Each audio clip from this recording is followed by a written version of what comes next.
তেমনি সরকারকে বাধ্য করতে হবে ৭২-এর সংবিধানে ফিরে যাওয়ার জন্য। কিন্তু আমাদের দুর্ভাগ্য যে তাদের ৫০ জনের মধ্যে ৪৯ জন নমিনেশন পেয়েছে। প্রতিবাদকে কার্যকর করতে গিয়েই গণহত্যা নির্যাতন করেছিল, এগুলোকে জাহাজ করেছিল।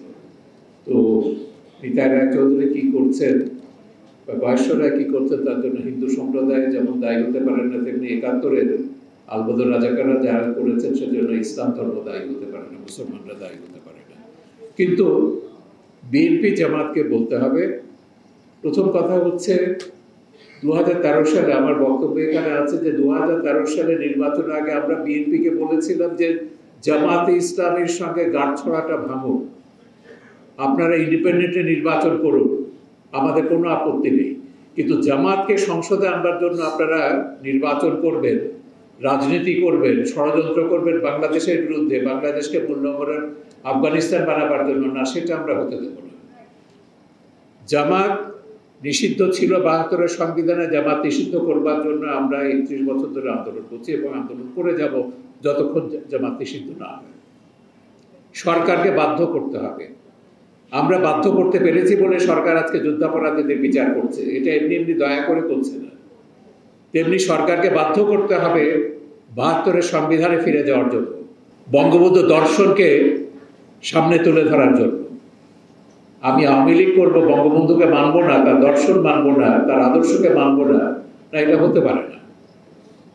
আমরা রানা দাসের সঙ্গে আমি একটু আগে আলাপ করছিলাম, আমরা খুব শিগগিরই ১৪ দলের সঙ্গে আমরা বসতে চাই। ১৪ দলকে আমরা পরিষ্কারভাবে বলতে চাই, বিশেষ করে আওয়ামী লীগকে, আপনাদের দলে জামাতের, স্বাধীনতা বিরোধীদের, মৌলবাদীদের, সাম্প্রদায়িক শক্তির অনুপ্রবেশ ঘটেছে। আমরা চাই না আগামী নির্বাচনে আপনারা এমন কাউকে মনোনয়ন দেবেন যাদের সম্পর্কে এই ধরনের অভিযোগ রয়েছে। ১৮ সালের নির্বাচনের আগে ঐক্য পরিষদ এবং নির্মূল কমিটি ১৪ দলের সঙ্গে বৈঠক করেছিল। সেখানে আমরা ১৪ দলকে বলেছিলাম যে আমাদের জানা মতে বর্তমান পার্লামেন্টে আওয়ামী লীগের ৫০ জন এমপি আছেন যারা ইতিমধ্যে মৌলবাদীদের সঙ্গে হাত মিলিয়েছেন এবং সাম্প্রদায়িক সন্ত্রাসের সঙ্গে যুক্ত। দয়া করে তাদের নমিনেশন দেবেন না। কিন্তু আমাদের দুর্ভাগ্য যে তাদের ৫০ জনের মধ্যে ৪৯ জন নমিনেশন পেয়েছে।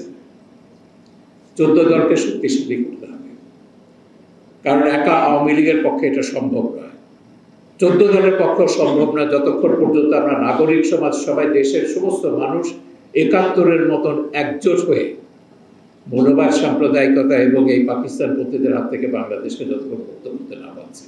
এদের নির্মূল করবার জন্য আমাদের আন্দোলন।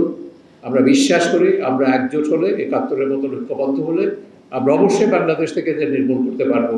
পরিষ্কার বলেছে, যারা বাংলাদেশকে পাকিস্তান বানাতে চান, যারা বলেন পাকিস্তান আমরা ভালো ছিলাম, আপনারা পাকিস্তানে চলে যান, বাংলাদেশে আপনাদের কোনো জায়গা নেই।